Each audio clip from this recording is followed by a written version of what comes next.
السلام علیکم دوستو، کیسے ہو آپ سب؟ میں ہوں عریج اور آپ ہیں اس وقت میرے یوٹیوب چینل عریشہ ناولز پہ۔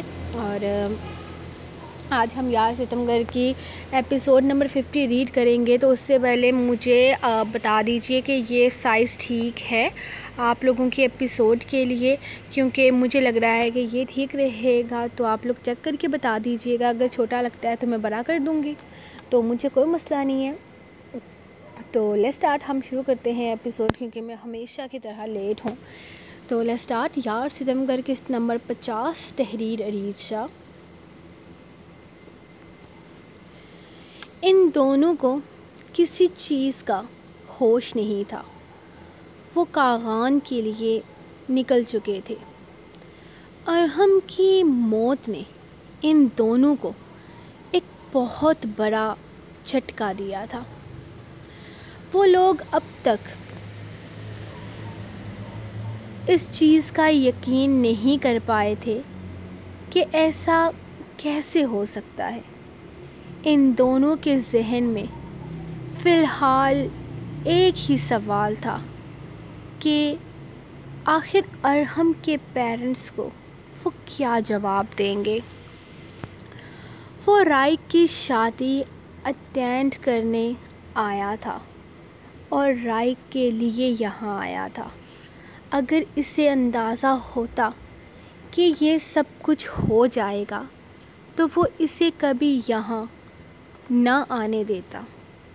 موت انسان کو کہاں سے کہاں لے آتی ہے، یہ سمجھنا بے حد مشکل ہے۔ کون سے مقام پر سانسیں ختم ہو جائیں، زندگی دغا دے جائے، کہاں پتہ چلتا ہے۔ کاش وہ اسے جانے ہی نہ دیتا، کاش وہ اس کے ساتھ ہی رہتا، وہ خود اسے کراچی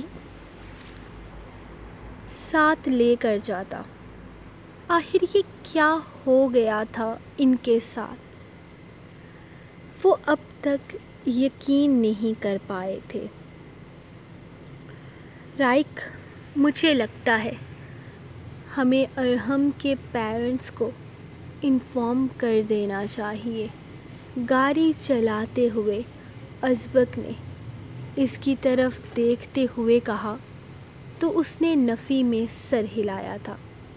نہیں ازبک، ہمیں اتنا جلد باز نہیں ہونا چاہیے، فی الحال نہیں۔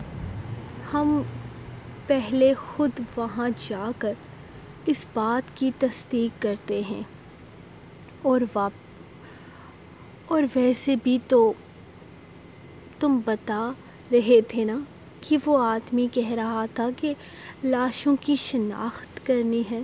دعا کرو کہ وہ لاش ارحم کی ہو ہی نہیں۔ دعا کرو کہ ہمارا یار ارحم زندہ ہو، جہاں بھی ہو، بالکل ٹھیک ہو۔ فی الحال ہم جا رہے ہیں نا، پہلے خود اس چیز کی تصدیق کرتے ہیں، اس کے بارے میں اس کے والدین کو اس کے بعد ہم اس کے والدین کو ان سب چیزوں میں شامل کریں گے، وہ پریشانی سے بولا۔ تو ازبک نے وقتاً اس کی بات کو سمجھ کر ہاں میں سر ہلایا تھا۔ وہ بالکل ٹھیک کہہ رہا تھا، جلد بازی میں اسے کچھ نہیں کرنا چاہیے۔ کاغان کا سفر کافی لمبا تھا، لیکن پھر بھی ازبک جو فل سپیڈ میں گاڑی چلا رہا تھا، اسے بہت جلد کاغان پہنچا چکا تھا۔ وہ دونوں سیدھا پولیس اسٹیشن آئے تھے۔ فون کس نے کیا تھا وہ نہیں جانتے تھے، لیکن اس نے اپنے موبائل میں موجود نمبر وہاں کے ایک آفیسر کو دکھایا تھا۔ ارے یہ تو ہمارے پٹھان صاحب کا فون نمبر ہے، انہوں نے آپ کو فون کیا تھا۔ لگتا ہے پہاڑی سے ملنے والی لاشوں کے بارے میں کے سلسلے میں آپ کو یہاں بلایا گیا ہے۔ ہمیں پرسوں رات کے وقت انفارم کیا گیا تھا کہ ایک لڑکے نے یہاں موجود پٹھانوں کی بہن کے ساتھ زیادتی کی ہے۔ لڑکی کی عمر 18 سے کم تھی، اور پھر ہمیں بتایا گیا کہ لڑکے نے پہاڑی سے چھلانگ لگا کر خودکشی کر لی۔ ویسے تو یہی بتایا گیا ہے کہ پٹھانوں نے خود ہی اسے پہاڑی سے نیچے پھینک کر مارا ہے، لیکن اس چیز کا کوئی ثبوت نہیں ہے۔ کیا مطلب؟ کوئی ثبوت نہیں ہے؟ ان لوگوں نے خود قبول کیا ہے کہ انہوں نے ارحم کا قتل کیا ہے، تو پھر کسی ثبوت کی ضرورت ہی کہاں پیش آتی ہے؟ ازبک نے اچانک غصے سے اس کا گریبان دبوچتے ہوئے سوال کیا، تو رائگ نے اسے سنبھالنا چاہا تھا۔ وہ جانتا تھا ازبک کا غصہ معاملہ خراب کر سکتا ہے۔ صاحب، یہ اسلام آباد نہیں کاغان ہے، یہاں پر یہاں کے لوگوں کی چلتی ہے۔ اور دوسری بات، تم لوگوں کے سامنے ان پٹھانوں نے قبول بھی کیا کہ قتل انہوں نے کیا ہے، تو پھر کیا وہ دوبارہ قبول کریں گے؟ کون سا ثبوت ہے تمہارے پاس؟ جو بیان ہمارے پاس آئے ہیں اس کے حساب سے تم لوگوں کے لڑکے نے بچی کے ساتھ زیادتی کی اور پھر بھاگ کر کوشش کی کہ پٹھانوں بھاگنے کی کوشش کی اور پٹھانوں نے اسے پکڑنے کی کوشش کی تو وہ بھاگتے ہوئے پہاڑی سے نیچے گر گیا۔ اس کے جسم پر کوئی چھرا نہیں تھا اور نہ ہی کوئی گولی لگی تھی۔ پوری تفتیش ہوئی ہے اس کی باڈی کی، کہیں کوئی نشان نہیں ہے۔ اور یہ مت سوچنا کہ کوئی عام پٹھان ہے، پوری بلادری ہے پٹھانوں کی۔ جس لڑکی کے ساتھ زیادتی ہوئی ہے وہ ذرا غریب ہے، لیکن بلادری بہت بڑی ہے ان لوگوں کی۔ پوری بلادری، پوری پٹھان کمیونٹی اٹھ کر اس لڑکی کو انصاف دلانے آگے آ چکی ہے۔ ارے ہم کس کس کو پکڑ کر تمہارے آدمی کی قتل کی لسٹ میں شامل کریں گے؟ جب ہمارے پاس کوئی ثبوت ہی نہیں ہے تو ایڈریس دے رہا ہوں، مردہ خانے میں لاشیں ہیں، وہاں سے جا کر اپنے آدمی کی لاش لے لو۔ وہ آدمی ازبک سے اپنا گریبان چھرواتے ہوئے بولا تھا، جبکہ اس کی باتیں سنتے ہوئے اتنا یقین تو ہو چکا تھا کہ کسی نہ کسی کا قتل تو ضرور ہوا ہے۔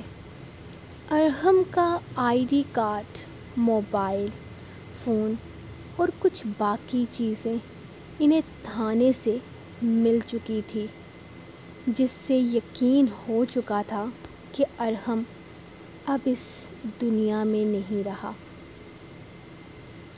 یقیناً ارحم نے اس لڑکی سے زیادتی کرنے کے بعد وہاں سے بھاگنے کی کوشش کی تھی، لیکن ان پٹھان لوگوں نے اسے پکڑ کر مارا پیٹا اور پھر پہاڑی سے نیچے پھینک کر اس کا قتل کر دیا۔ ان لوگوں کے پاس ان پٹھانوں کے خلاف کوئی بھی ثبوت نہیں تھا اور نہ ہی یقیناً یہاں کے لوگوں میں سے کسی نے گواہی دینی تھی۔ اتنا تو پتہ چل چکا تھا کہ یہ لوگ کافی زیادہ پاور میں تھے، لیکن پھر بھی اس معاملے کو وہ لوگ رفع دفع نہیں کر سکتے تھے۔ آخر جاننا تو تھا ہی کہ ارحم نے کس لڑکی کے ساتھ زیادتی کی ہے اور وہ کس حالت میں ہے، یا پھر ارحم پر جھوٹا الزام لگایا گیا ہے، اسے کسی سازش کے تحت قتل کیا گیا ہے۔ خیر فی الحال تو سب سے پہلے وہ مردہ خانے جانے کا ارادہ رکھتے تھے جہاں ان کے بچپن کی دوست کی لاش تھی۔ ان دونوں کو کبھی ایک دوسرے کے علاوہ کسی دوست کی ضرورت نہیں پڑی تھی۔ پھر ارحم ان کی زندگی میں آیا۔ ارحم کے بعد انہوں نے کبھی کسی کو دوست بنایا ہی نہیں تھا، لیکن وہی ارحم اس طرح انہیں چھوڑ جائے گا، وہ دونوں ہی اس بات کو قبول نہیں کر پا رہے تھے۔ سارا دن ایک لمحے کے لیے بھی اس نے اپنی نگاہیں سر ارزم سے ہٹائی نہ تھی۔ وہ دیکھ رہی تھی کہ ان لڑکیوں کی باتوں میں کتنی سچائی ہے، اور پھر اسے کچھ ویسا محسوس بھی ہو رہا تھا، یا شاید وہ ان لڑکیوں کی نظر سے ارزق کو دیکھ رہی تھی۔ کلاس میں اس نے تو 3 دفعہ محسوس کیا تھا، وہ سچ مچ میں اس پر نگاہیں جمائے ہوئے تھا۔ اس کے دل میں بس ایک ہی بات آ رہی تھی کہ جو کچھ ان لڑکیوں کو لگ رہا ہے وہ سچ ہو۔ اس لیے نہیں کہ اسے کسی ایسے انسان کی ضرورت تھی جو اس سے پیار کرے، بلکہ اس لیے کیونکہ اسے ایک ایسے انسان کی ضرورت تھی جو اس کے کام آ سکے، اس کی اسائنمنٹس بنا سکے، اس کے نوٹس تیار کر سکے اور اسے ڈانٹ سے بچا سکے۔ اور اگر یہ انسان یہ سب کچھ کر سکتا تھا تو اس کی زندگی آسان ہی ہو گئی تھی۔ اور اب اسے مسلسل نوٹ کرنے کے بعد وہ اسی نتیجے پر پہنچی تھی کہ لڑکیاں سچ کہہ رہی تھی۔ سر ارزم کچھ تو فیلنگز رکھتے تھے اس کے لیے، لیکن کیا اور وہ کب تک اسے بتانے والے تھے؟ کلاس لے کر بریک ٹائم میں وہ چاروں نیچے آ کر بیٹھی تھی جب سر ارزق انہیں درخت کے نیچے موجود ایک ڈیسک پر بیٹھے نظر آئے۔ جا سر اکیلے بیٹھے ہیں، تو جا کر ان کے سامنے ان کے ساتھ بیٹھ۔ زمدہ نے اس کے کان میں سرگوشی کی۔ میں کیوں جاؤں؟ مجھے نہیں جانا، مجھے اس طرح سب بہت عجیب لگ رہا ہے۔ وہ فوراً انکار کر گئی تو سارا نے اپنے سر پہ ہاتھ مارا تھا، جبکہ زائمہ کا تو بس نہیں چل رہا تھا کہ اسے سر کے پاس چھوڑ کر آ جائے۔ فضول کی الٹی سیدھی سوچیں اپنے دماغ سے نکال اور جا کر سر کے پاس بیٹھ۔ دیکھو تجھے کیسے دیکھ رہے ہیں، چل چل جلدی سے جا، ان کے پاس بیٹھ، ان سے باتیں کر اور اندازہ لگا کہ وہ تیرے بارے میں کیا سوچتے ہیں۔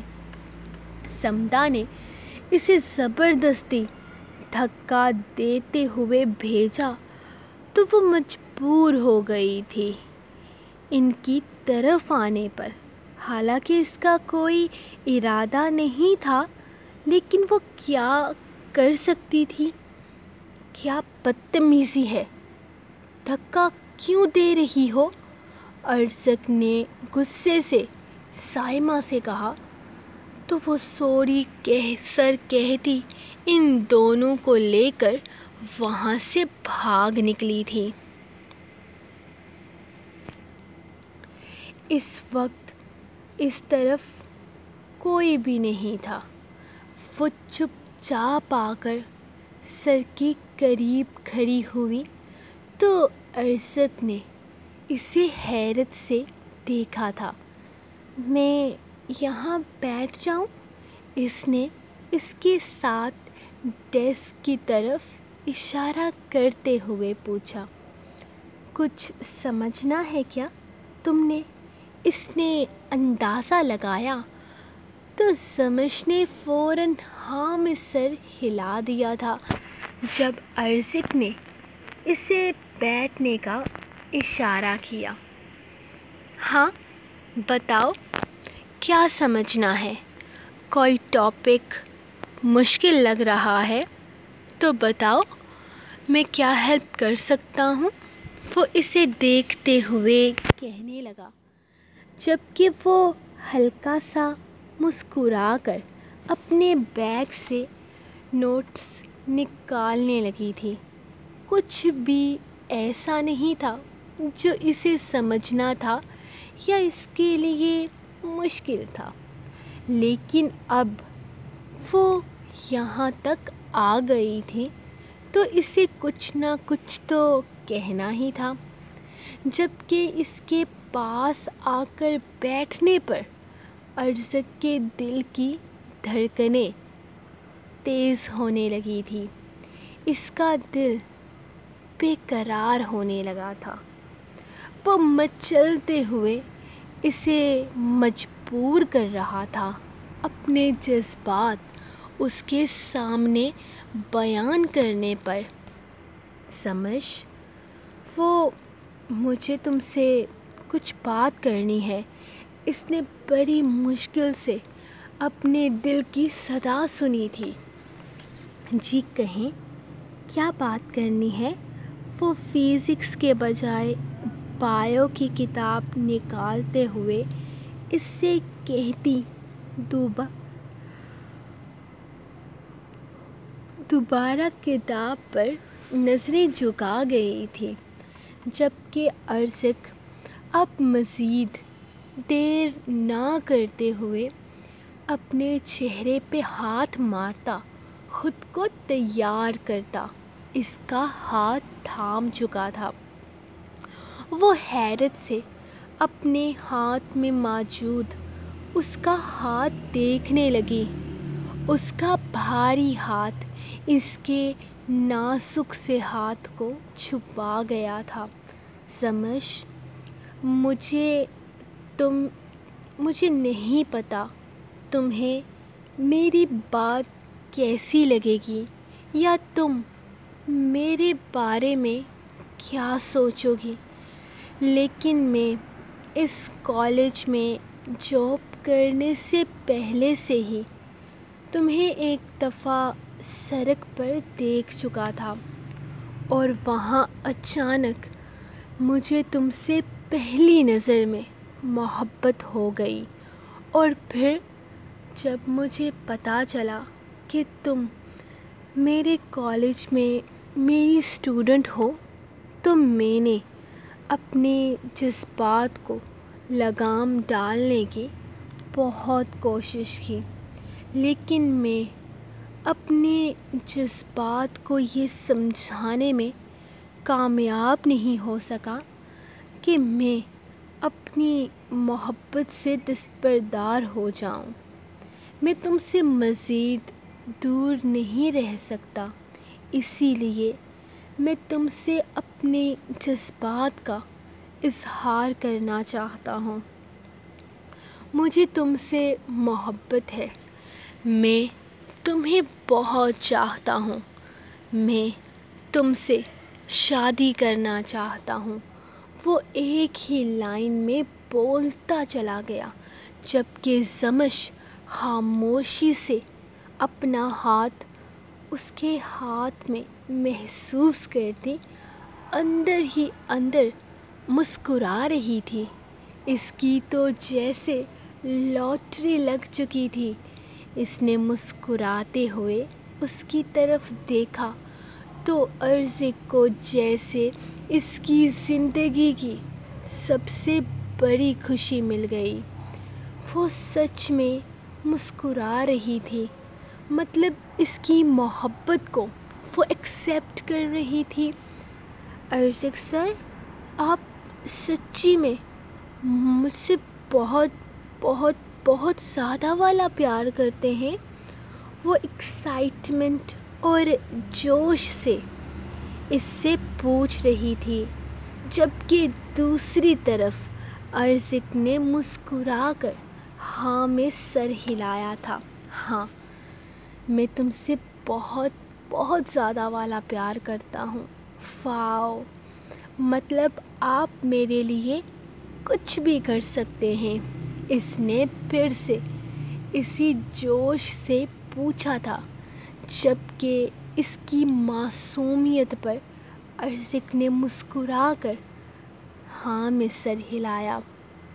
اسے سچ میں نہیں لگا تھا کہ وہ اس کی محبت پر اتنا جلدی ایمان لے آئے گی۔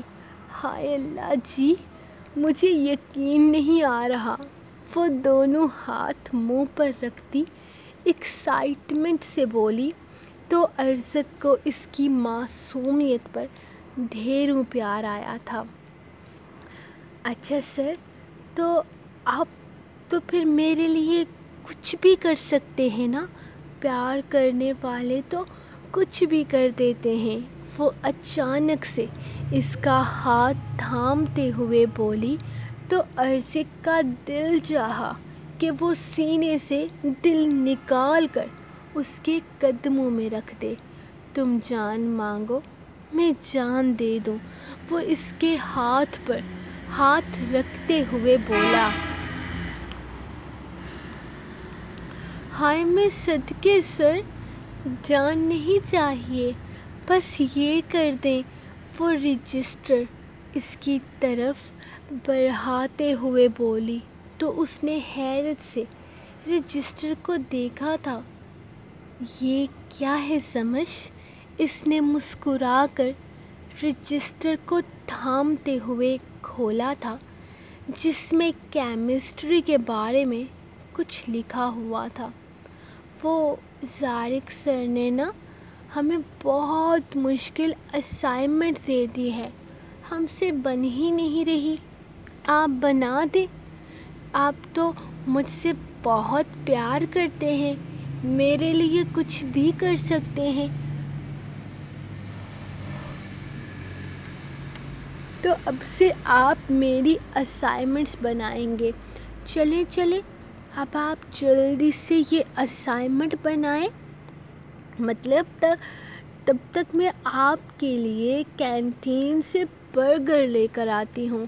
لڑکی، میں تم سے اپنی محبت کا اظہار کر رہا ہوں، تم مجھے اسائنمنٹس پکڑا رہی ہو۔ وہ حیرت سے اسے دیکھنے لگا تھا۔ وہ تو اس کی معصومیت پر صدقے وارے جا رہا تھا اور یہاں یہ اسے زارق کے نوٹس تھما رہی تھی۔ سر، آپ کی محبت مجھے ڈگری نہیں دے گی، ڈگری مجھے یہ نوٹس دیں گے نا؟ اور ویسے بھی آپ کی محبت کا کیا فائدہ؟ پڑھائی تو مجھے ہر حال میں کرنی ہے، تو آپ تھوڑی محنت کریں، آپ اتنا پیار کرتے ہیں مجھ سے، ایک نوٹس بنا کر نہیں دے سکتے میرے لیے؟ میں کچھ کھانے کے لیے لاتی ہوں نا، بہت بھوک لگی ہے مجھے۔ ہائے، میں کتنی خوش قسمت ہوں نا، میرے ٹیچر کو مجھ سے محبت ہو گئی، میرے سارے نوٹس آپ بناؤ گے۔ میں پاگل تھی جو سمجھتی تھی کہ لڑکے پیار میں کچھ نہیں کرتے۔ آپ جلدی بناؤ، میں ابھی آتی ہوں۔ وہ رجسٹر اس کی گود میں رکھتی وہاں سے بھاگ نکلی تھی، جبکہ ارزق کو سمجھ نہیں آ رہا تھا کہ اس لڑکی نے اس کی محبت کو کیوں ایکسیپٹ کیا ہے۔ اسے تو پیار کا اقرار کر کے کوئی فائدہ ہی نہیں ہو رہا تھا، اور ارزق سے محبت کر کے زمش کو بھی کون سا کوئی فائدہ ہونا تھا۔ اس نے کیا اس کی محبت کا اچار ڈالنا تھا؟ زندگی کی سب سے بڑی غلطی اس نے کی تھی، پہلی نظر میں عشق کر کے، اور اب سمجھ نہیں آ رہا تھا کہ اس لڑکی سے شادی کرنے کے لیے اسے کتنے پاپڑ بیلنے پڑیں گے۔ وہ خاموشی سے اپنے ہاتھ میں موجود اس کی کتابیں دیکھ رہا تھا۔ وہ دونوں کاغان کے سب سے بڑے ہسپتال میں پہنچے تھے، جہاں کے مردہ خانے میں ارحم کی لاش کا بتایا گیا تھا۔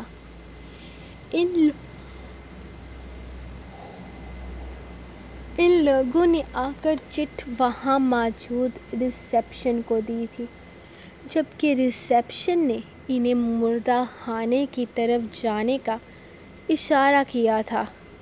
23 نمبر والی لاش کو وہاں سے نکال کر ان کے حوالے کیا جانے والا تھا۔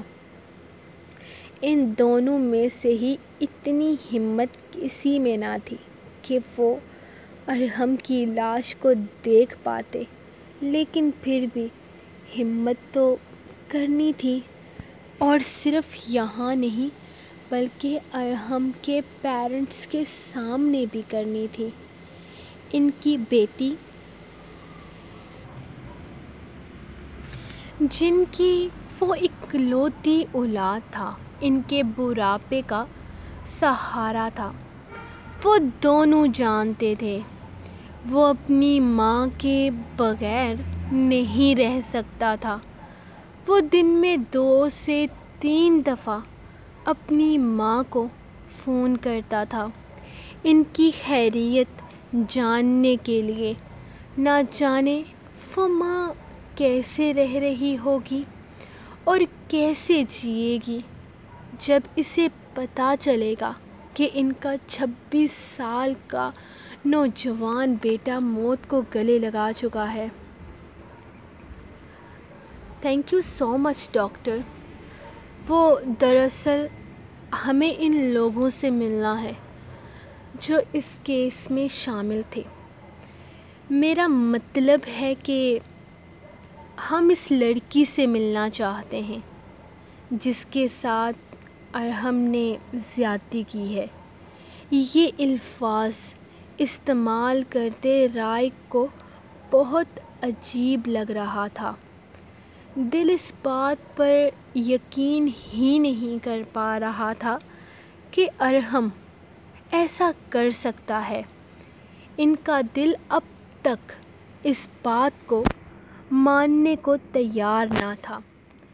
جی وہ تو آپ کو تھانے سے پتہ چلے گا، آپ لوگ وہاں چلے جائیں، لیکن ذرا دھیان رکھیے گا، کافی خطرناک لوگ ہیں، یہ نہ ہو کہ بدلے کے چکر میں آپ لوگ بھی پھنس جائیں، ڈاکٹر نے سمجھداری سے کہتے ہوئے انہیں مشورہ دیا تھا، جبکہ وہ دونوں تو جیسے ہر خوف اور خطرے سے بیگانہ تھے۔ انہیں بس یہ پتا تھا کہ انہیں ارحم کے بارے میں سب کچھ جاننا ہے۔ ان کا دوست اتنا نہیں گر سکتا تھا۔ وہ کسی لڑکی کے ساتھ زیادتی نہیں کر سکتا تھا، اور وہ بھی تب جب وہ کسی سے سچی محبت کر بیٹھا ہو۔ وہ تو اسکول، کالج، یونیورسٹی میں بھی کسی سے بات تک نہیں کرتا تھا۔ لڑکیوں سے بات کرتے ہوئے اسے عجیب سی شرم آتی تھی۔ ایک دفعہ ازبک نے اسے بہت تنگ کیا تھا جب اس کی ایک کلاس فیلو نے اسے پوری کلاس کے سامنے پرپوز کر دیا تھا، اور ہم ہولے ہولے کانپ رہا تھا جیسے وہ کوئی لڑکی ہو اور کسی لڑکے نے بیچ بازار میں اسے چھیڑ دیا ہو۔ اس واقعے کے بعد ازبک اور رائک نے اس کا بہت زیادہ مذاق اڑایا تھا، لیکن پھر آہستہ آہستہ وہ دونوں ہی اپنے دوست کی نیچر کو بہت اچھے طریقے سے سمجھ گئے تھے۔ وہ دونوں سمجھ چکے تھے کہ وہ کتنا زیادہ شائع نیچر کا ہے۔ وہ دونوں اسے چھیڑتے تھے کہ تمہاری زندگی میں آنے والی لڑکی ہرگز شرمیلی نہیں ہوگی، ہم تو پوری ماڈرن لڑکی ڈھونڈ کر لائیں گے، تمہارے لیے پرفیکٹ جوڑی رہے گی۔ لیکن وہ کہاں جانتے تھے کہ یہ سب باتیں ہی رہ جائیں گی اور آنے والی زندگی کے لیے یادیں بن جائیں گی۔ تمہیں لگتا ہے ہمیں اس لڑکی کے پاس جانا چاہیے؟ میرے خیال میں یہ معاملہ یہیں پر ختم کر دینا چاہیے۔ مجھے نہیں لگتا کہ ہمیں اس معاملے کو بڑھانا چاہیے۔ ان کی گاڑی کے پیچھے پیچھے ایمبولینس آ رہی تھی جس میں وہ اپنی دوستی کو اس کی آخری منزل تک پہنچانے جا رہے تھے۔ نہیں، میں دیکھنا چاہتا ہوں کہ وہ لڑکی کتنی سچی ہے۔ میں دیکھنا چاہتا ہوں کہ سچ میں یہ سب کچھ ہوا ہے یا صرف ارحم کو پھنسایا گیا ہے۔ میں دیکھنا چاہتا ہوں کہ ارحم کس حد تک گنہگار ہے۔ میں دیکھنا چاہتا ہوں کہ ان پٹھانوں نے صحیح کیا یا غلط۔ انہوں نے غلط کیا ہے ازبک، انہوں نے ہمارے دوست کو مار ڈالا، ہمارے بچپن کے یار کو قتل کر دیا، اور تم کہتے ہو کہ تم ابھی تک دیکھو گے کہ یہ صحیح ہے یا غلط؟ رائک نے غصے سے کہا تھا۔ یقیناً اسے ازبک سے ایسی کسی بات کی امید نہ تھی۔ رائک جذباتی مت ہو۔ اگر ارحم نے کسی لڑکی کے ساتھ زیادتی کی ہے، اگر اس لڑکی کی زندگی تباہ کی ہے، تو ہم ان پٹھانوں کو غلط نہیں کہہ سکتے۔ وہ غیرت مند ہیں۔ اپنی بہن کے لٹیرے کو اگر انہوں نے قتل کیا ہے تو میں اسے غلط نہیں کہتا۔ خدا نخواستہ اگر میرے سامنے اس طرح کی سچویشن آتی تو میں بھی ایسا ہی کرتا۔ ارحم مر چکا ہے تو اس کا یہ مطلب نہیں ہے کہ ہم اس کی غلطی کو نظر انداز کر دیں گے۔ ٹھیک ہے، جو دل میں آئے وہ کرو، میں تمہاری ان سب چیزوں میں ہرگز شامل نہیں ہوں، رائک نے غصے سے کہا تھا، جبکہ ازبک نے اپنی گاڑی کاغان کی اس آبادی کی طرف پھیری تھی جہاں کا ایڈریس انہیں پولیس اسٹیشن سے ملا تھا۔ یہ علاقہ کافی آباد تھا۔ رائک کو گاڑی میں چھوڑ کر ایک کچی روڈ کی طرف آیا جو اوپر پہاڑ کی طرف جا رہی تھی۔ اگر اس ہوٹل کی طرف جانا ہوتا تو وہ سڑک کی طرف سے آتا جہاں پر پکی سڑک بنی تھی، لیکن اسے اس آبادی کی طرف آنا تھا جو اس پہاڑ کی طرف تھی۔ پہاڑی میں جگہ پر چھوٹے چھوٹے خیمے نما مکان بنے تھے جن کی چھت زمین کی تھی، مٹی کی تھی، جبکہ آگے پیچھے ساری لکڑی نما ٹہنیاں لگی ہوئی تھی۔ یقیناً اندر سے ان کے گھر کافی مضبوط تھے، لیکن باہر سے وہ بہت معمولی محسوس ہوتے تھے۔ پہاڑی بہت اونچی اور بہت لمبی تھی، جس کے دوسری طرف سے ایک راستہ آتا تھا جہاں اوپر ایک بہت بڑا مکان تھا، بالکل کسی بنگلے کی طرح۔ سننے میں آیا تھا کہ وہ آج کل ایک ہوٹل بنا ہوا تھا، شاید ارحم یہیں پر رہائش پذیر تھا۔ پچھلے 10-12 دنوں سے، لیکن اسے اوپر وہاں اس ہوٹل میں نہیں جانا تھا، بلکہ ان چھوٹے چھوٹے مکانوں میں سے پتہ کرنا تھا کہ عبدالرحمن خان افندی کون ہے۔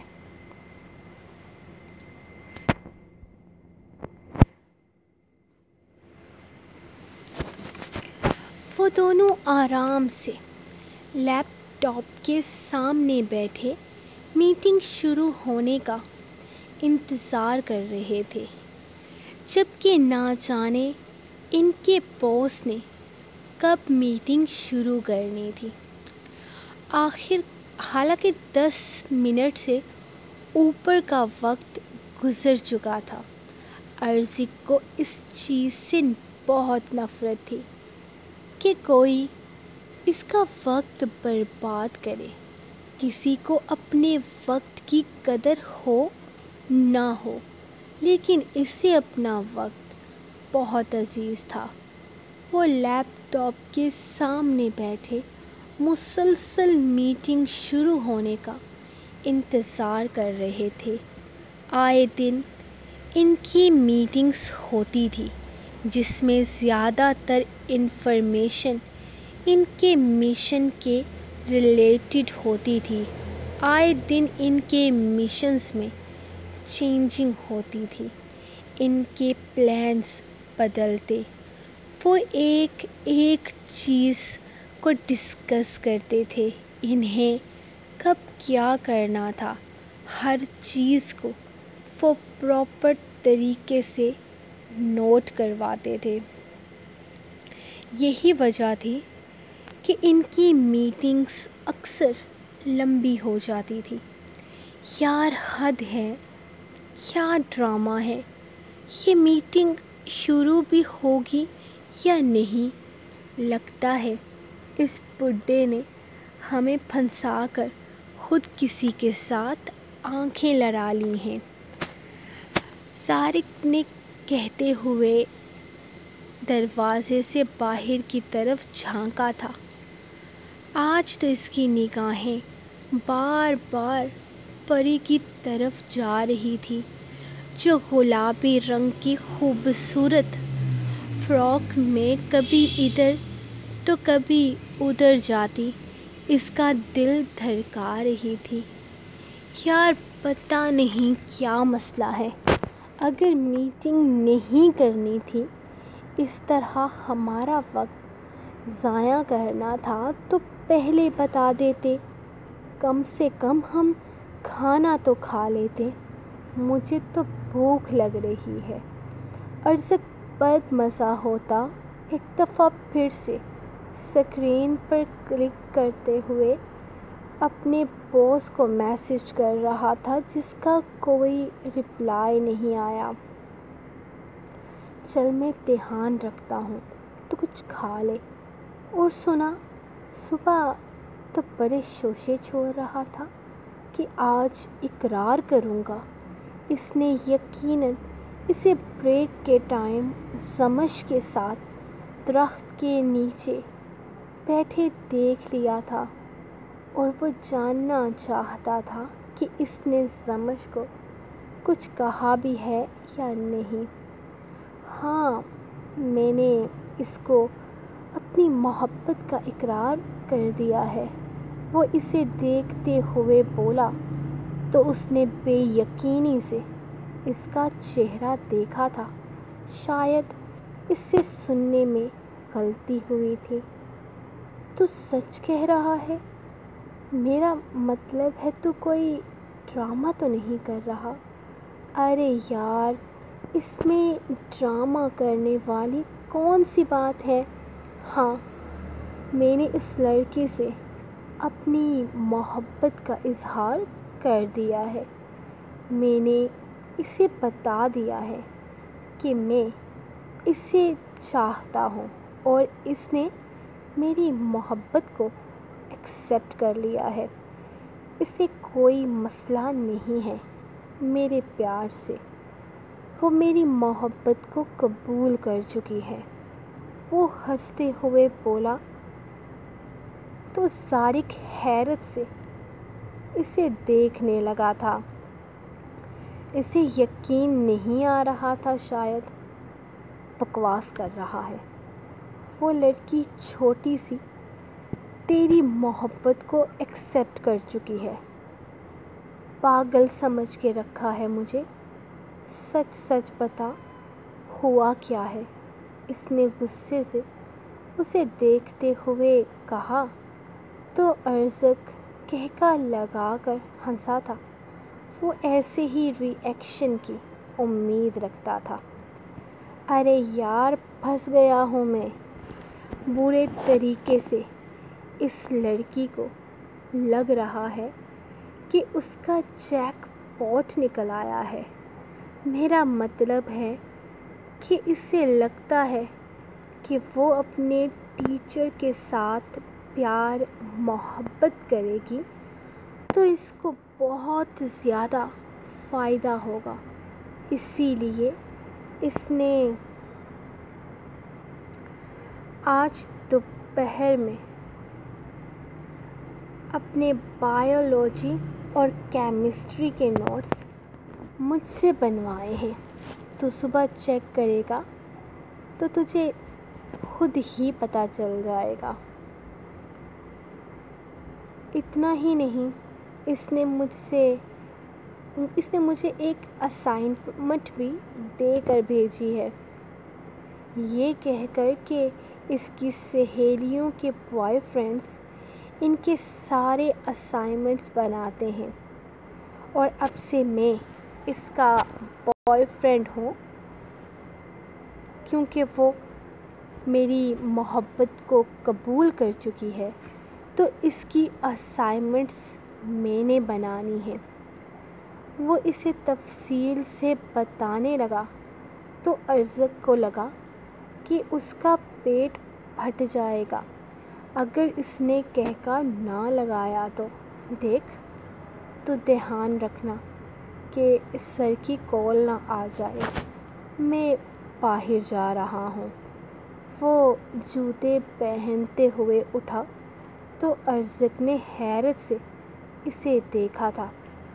ابے کہاں جا رہا ہے؟ اچانک سے ہوا کیا ہے تجھے؟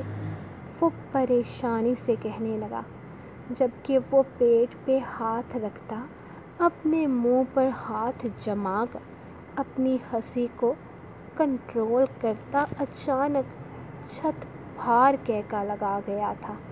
سوری، یار میری ہنسی کنٹرول نہیں ہو رہی.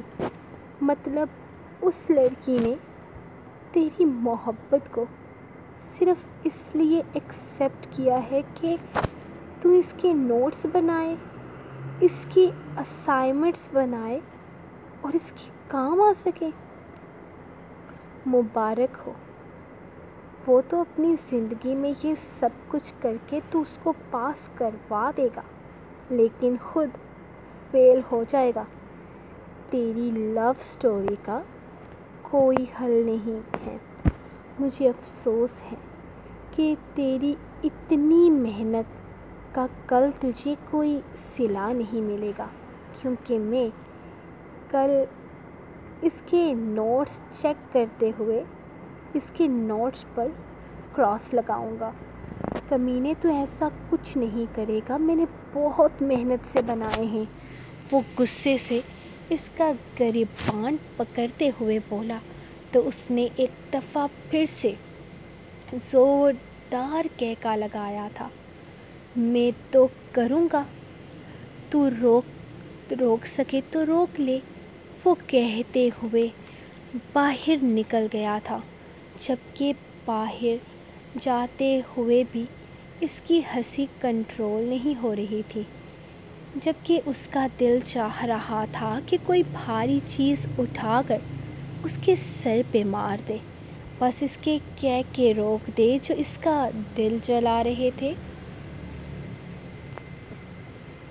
کون سا لطیفہ سن لیا ہے آپ نے جو اس طرح ہنسے جا رہے ہیں؟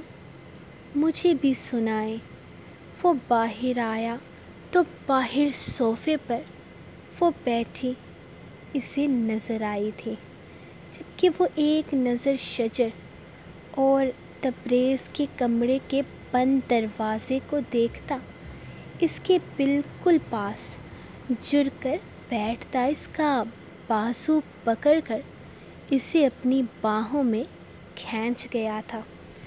لطیفے تو بہت سارے ہیں میرے پاس، تم بتاؤ کون کون سا سننا چاہتی ہو.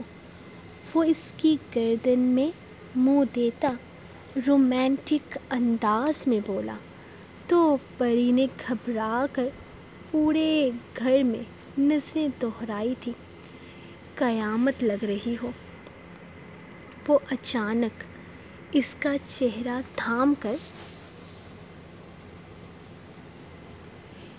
اس کے لبوں پر جھکتا سرگوشی نما آواز میں بولا، جبکہ اس کے لبوں کی گرفت اتنی سخت تھی کہ پری بوکھلا کر اس کے کندھے پر ہاتھ رکھ گئی.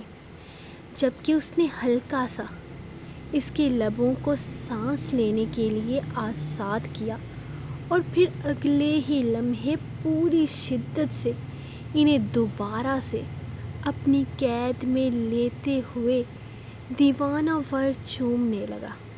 اس کا انداز شدت سے بھرپور تھا، جیسے اپنی تمام تر شدتیں اس میں اڈھیل دینے کا ارادہ رکھتا ہو. پری تو بری طرح سے بوکھلا گئی تھی.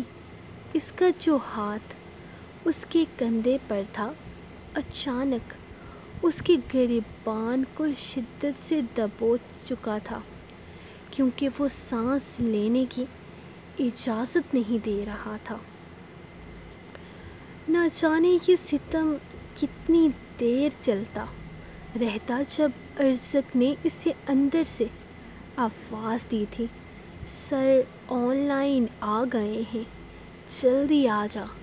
اس نے بس کہا تھا جب ارزق نے اچانک اسے چھوڑتے ہوئے اس کا سرخ چہرہ دیکھا تھا.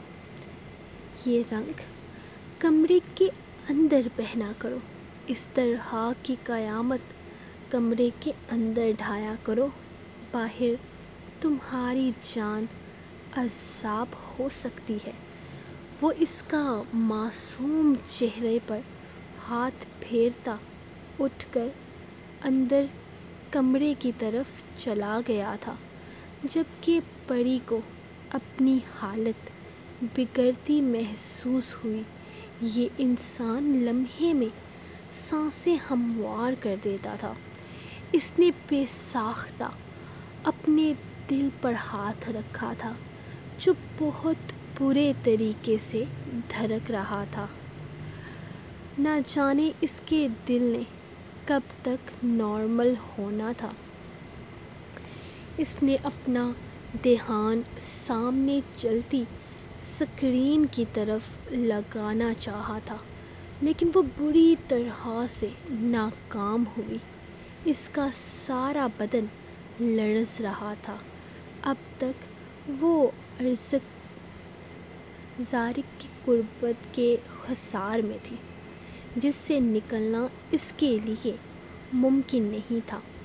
اس شخص کا بس چلے تو اس کی سانسیں تک پی جائے۔ نہ جانے اس کے ساتھ زندگی کیسے کٹے گی۔ وہ تو بس لمحے میں اس کی سانسوں کو قید کر لیتا تھا۔ نہ جانے وہ آنے والے وقت میں اس کے ساتھ کیسے گزارا کرے گی۔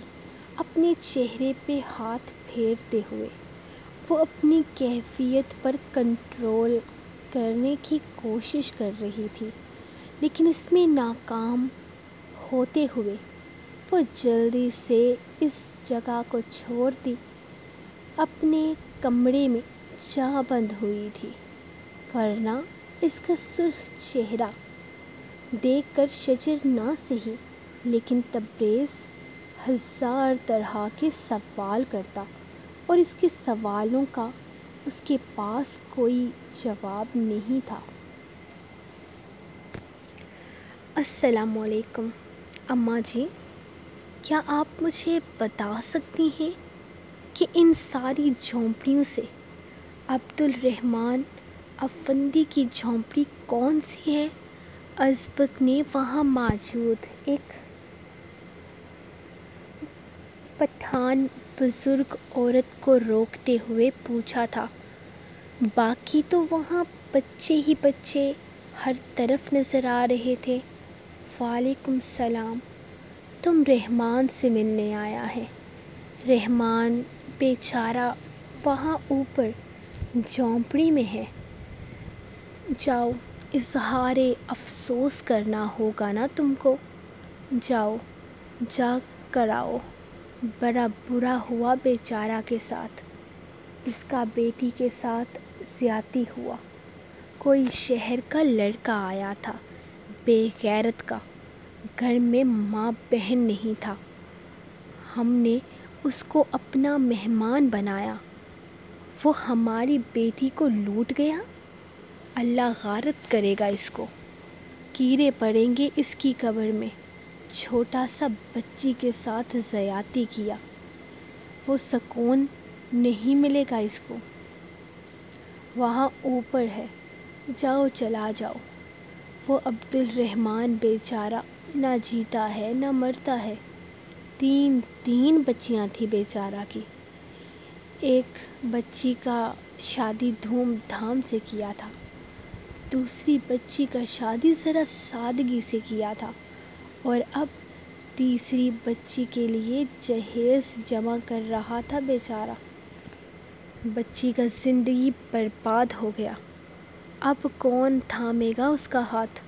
اللہ اللہ، بچی برباد ہو گیا۔ 2 دفعہ خودکشی کرنے کی کوشش کر چکا ہے بچی، پتھر پر سر پٹک پٹک کر روتا ہے۔ ہائے اللہ، کیا زندگی ہے اس کا۔ جاؤ میرا بچہ، تم جا کر مل لو اس سے، حوصلہ دو اس کو۔ ویسے تو بلادری نے اچھا بدلہ لیا ہے، لیکن بدلہ لینے سے بچی کا آبرو تو واپس نہیں آئے گا نا۔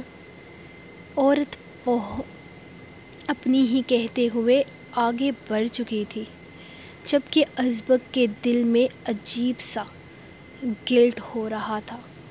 کیا سچ میں اس لڑکی کے ساتھ زیادتی ہوئی تھی؟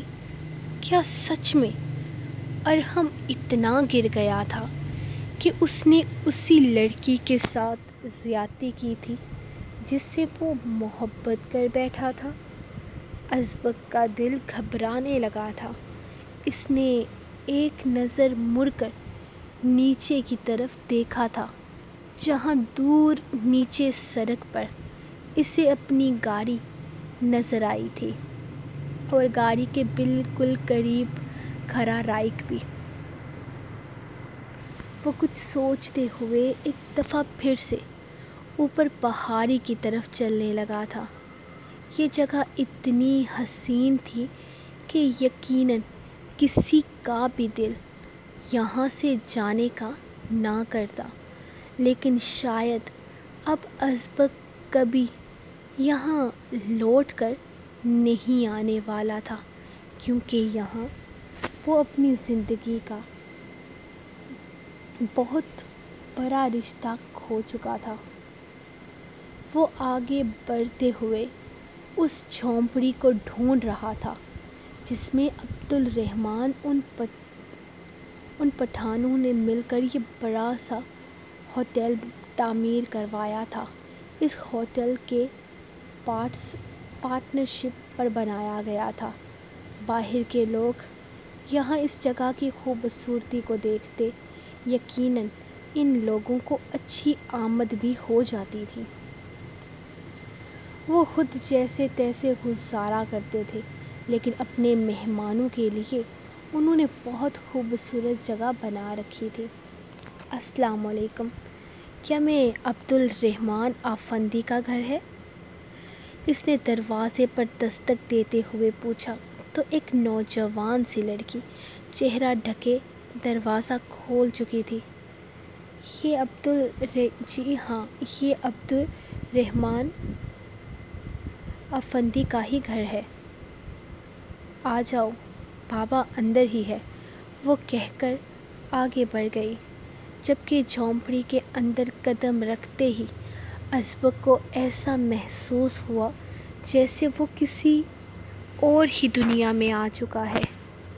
باہر سے جھونپڑی بالکل چھوٹی سی لگ رہی تھی، لیکن اندر ایسا محسوس ہوا کہ ایک نہیں بلکہ 3-4 کمرے ہیں۔ وہ لڑکی اسے اندر آنے کا کہتے ہوئے ایک موٹا سا کپڑا اٹھا کر اسے اندر جانے کا اشارہ کر چکی تھی، جہاں ایک آدمی آنکھوں پہ ہاتھ رکھے موٹے قالین پر زمین پر لیٹا ہوا تھا۔ السلام علیکم۔ وہ اندر داخل ہوتے ہوئے اس بزرگ کو سلام کرتا اٹھ کر بیٹھنے پر مجبور کر گیا تھا۔ حسین باروب چہرہ اس وقت چڑیوں زدہ ہو چکا تھا۔ بیٹی کے غم نے یقیناً اسے بہت جلدی برا کر دیا تھا۔ وہ دیوار سے ٹیک لگائے سر ہلا کر اس کے سلام کا جواب دے گیا۔ وعلیکم السلام، بیٹا تم کون ہے اور یہاں کیوں آیا ہے؟ اس نے اس کی طرف دیکھتے ہوئے سوال کیا تو ازبک ان کے پاس بیٹھ گیا۔ مجھے پتہ چلا ہے کہ آپ کی بیٹی کے ساتھ زیادتی ہوئی ہے۔ میں اس لڑکے کا جاننے والا ہوں جو یہاں آیا تھا۔ اس نے بڑی مشکل سے الفاظ ادا کیے تھے اور بہت مشکل سے اپنی زبان کو ارحم کا دوست کہنے سے روکا تھا۔ اچھا، تو تم اس کا جاننے والا ہے؟ دیکھو اس نے کیا کیا، ہماری بچی کو تباہ کر دیا، برباد کر دیا ہمارا معصوم بچی کو۔ 2 دفعہ خودکشی کرنے کی کوشش کر چکا ہے۔ کون تھامے گا ہمارا بچی کا ہاتھ؟ کون شادی کرے گا اس سے؟ برباد ہو چکا ہے ہمارا بچی۔ اب تو کوئی رنڈوا اور دوسری شادی والا بھی میرا بچی کو نہیں اپنائے گا۔ ارے کہاں جا کر ان کو بہائے گا؟ کیسے اس کے ہاتھ پیلے کرے گا؟ تباہ کر دیا اس نے ہمارا بچی کو۔ پوچھو جا کر اس کا ماں سے، اس کا باپ سے، یہ تربیت کیا ہے تم نے اپنے بچہ کا؟ پٹھان اچانک غصے میں آتا اونچی اونچی آواز میں کہنے لگا تھا، اور پھر اچانک ہی خود ہی دھارے مار کر رونے لگا تھا جب اچانک دو لڑکیاں پردہ ہٹا کر اندر داخل ہوئی۔ بابا چپ ہو جاؤ، خدا کے لیے خاموش ہو جاؤ، کیا کر رہا ہے تمہارا طبیعت خراب ہے، وہ دونوں لڑکیاں اس کے دائیں بائیں آتے ہوئے کہنے لگی تھی، اور وہ پہلے اردو میں بات کر رہی تھی، پھر اچانک ان لوگوں نے پشتو بولنا شروع کر دیا۔ وہ دونوں لڑکیوں کو دیکھ کر لگتا نہیں تھا کہ ان کے ساتھ زیادتی ہوئی ہے۔ ازبک سے مزید ایک لمحہ بھی وہاں نہ رکا گیا، کیونکہ باپ کے ساتھ ساتھ وہ دونوں بیٹیاں بھی دھارے مار کر رونے لگی تھیں۔ وہ جلدی سے جگہ چھوڑتا اس پردے کو ہٹاتے ہوئے باہر نکلنے لگا تو وہاں پردے کے ساتھ اسے ایک اور لڑکی کھڑی نظر آئی تھی، جو اپنے منہ پر اپنا دوپٹہ زور سے رکھے پھوٹ پھوٹ کر رو رہی تھی۔ ازبک نے ٹھہر کر اسے دیکھا۔ وہ سسکیاں بھرتے ہچکیاں لے رہی تھی، آنکھوں میں غم اور غصہ تھا، جیسے وہ سب کچھ لٹا کر آئی ہو۔ اس کی حالت اس کے سامنے تھی، اس کے ساتھ ہوئی زیادتی کا پتہ دے رہی تھی۔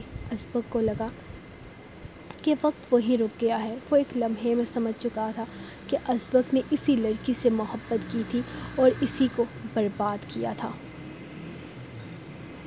سو گائز، یہ تھی آپ لوگوں کی آج کی ایپیسوڈ۔ پچھلی ایپیسوڈ میں آپ لوگوں نے میرا ٹارگٹ پورا نہیں کیا، ہاں، لیکن اس سے پچھلی ایپیسوڈ پر آپ لوگوں نے ٹارگٹ پورا کر دیا ہے، تو اس کے لیے تھینک یو۔ اسی لیے میں نے آج کی ایپیسوڈ دے دی ہے، ورنہ آج میرا دل نہیں کر رہا تھا یار، ایک ایپیسوڈ پہ اگر آپ لوگ 1000 لائک کر سکتے ہو تو دوسری پہ کیوں نہیں کر سکتے؟ کیا قباحت ہے؟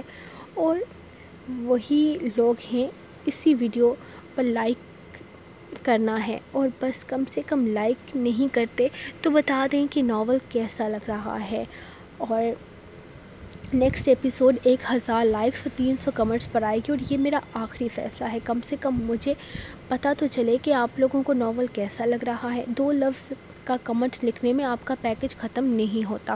تو میں ملوں گی آپ کو کل نیکسٹ ایپیسوڈ کے ساتھ، تو کیونکہ میں آلریڈی بہت ہی زیادہ لیٹ ہو چکی ہوں، تو اب میں جا رہی ہوں۔ ایک تو نیند سے میرا برا حشر ہو رہا ہے، اور پھر اوپر سے یہ 1 گھنٹے کی ریکارڈنگ، یار میری سانسیں بند کر دیتی ہے۔ میں ملوں گی آپ کو کل نیکسٹ ایپیسوڈ کے ساتھ، تب تک کے لیے اپنی رائٹ کو دیں اجازت، اور دعاؤں میں یاد رکھیں۔ اللہ حافظ۔